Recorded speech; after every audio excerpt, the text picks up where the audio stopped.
আজহারী সাহেব দাওয়াত দিয়েছেন ওলামা একরামদেরকে। তো মোটামুটি দুইজন সুন্নি ঘরানার আলেম, ওনারাও দেখা করতে গেছে।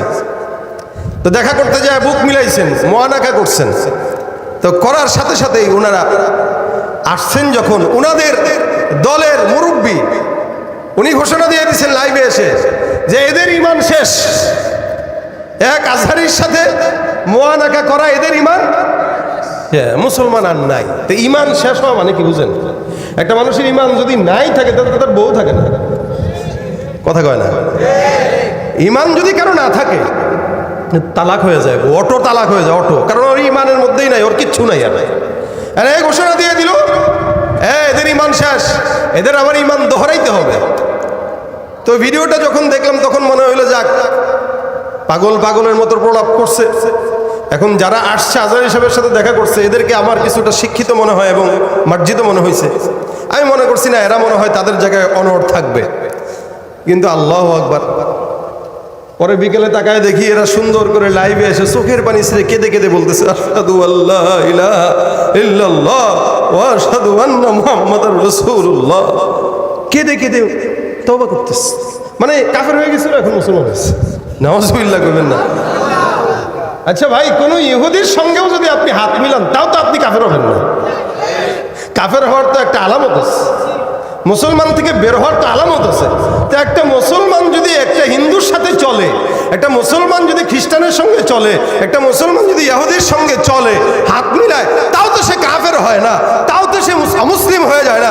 সেখানে একজন মুসলমান, তাও বাংলাদেশের ভিতরে গ্রহণযোগ্য একজন আলেমে দ্বীন, তার সঙ্গে বুক মিলাইছে, তার সঙ্গে হাত মিলাইছে, এর দ্বারা সে অমুসলিম হয়ে গেছে। এটা ঘোষণা পাওয়ার পরে আবার সে নিজে কালেমা পড়তেছে। আমার বুঝে আসে না, দাড়ি টুপি লাগায় তাহলে কি এলেম শিখলাম, আর এলেমের কি আমার ভিতরে আছে?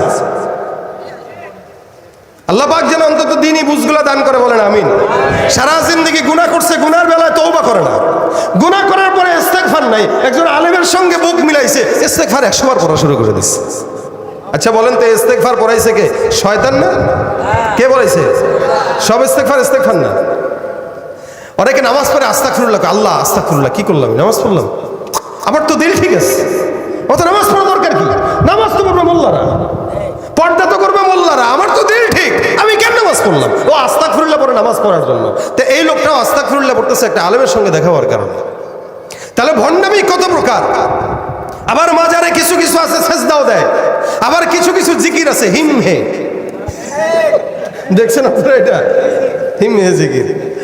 আচ্ছা, ওইটা কওয়ার আমার মাকসাদ না, মানে কত প্রকার জিকির, হুক্কা হুয়া থেকে শুরু করে হিমহে পর্যন্ত দেখছি।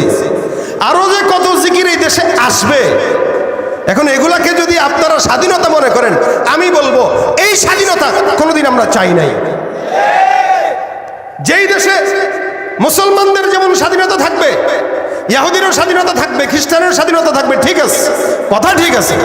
কিন্তু তাই বলে স্বাধীনতার নাম কেন্দ্র করে মুসলমান আর ইসলাম থেকে মানুষকে দূরে রাখার স্বাধীনতা যদি কেউ নিজের ভিতরে নিজে ঢুকাইতে চায়, ওই স্বাধীনতা বাংলার মুসলমান কোনোদিন তাদেরকে দিবে না। আমাদের ঈমান ধ্বংস করার জন্য যারা চক্রান্ত করবে, আর যারা মাজারে যায় সেজদা দিয়ে বলবে এটা তাজিমি সেজদা, এই টাইপের মানুষদেরকে যেখানে দেখবেন তাদের থেকে দূরে থাকবেন, পারবেন ইনশাআল্লাহ। ভণ্ডামির চূড়ান্ত পর্যায়ে কাকে বলে?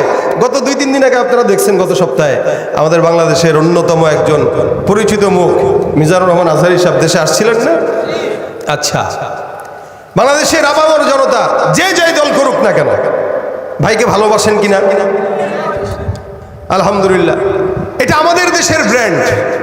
এক এক দেশের এক একটা ব্র্যান্ডিং মানুষ তৈরি হয় যারা দেশকে সারা বিশ্বের মাটিতে পরিচিত করে। আলহামদুলিল্লাহ, আল্লাহ পাক রব্বুল আলামিন আমাদের দেশে এরকম অসংখ্য ব্র্যান্ড দিয়েছেন, যাদের মাধ্যমে সারা বাংলাদেশ আলহামদুলিল্লাহ বিশ্বের বুকে অনেক উঁচু তবকায় চলে গেছে। কি বলেন, ঠিক না? উঁচু তবকায় গেছে। নোংরামি যারা করে তাদের মাধ্যমে গেছে, কিন্তু ভালো প্রচার তাদের মাধ্যমে হয় নাই, নোংরামিটাই প্রচার হয়েছে।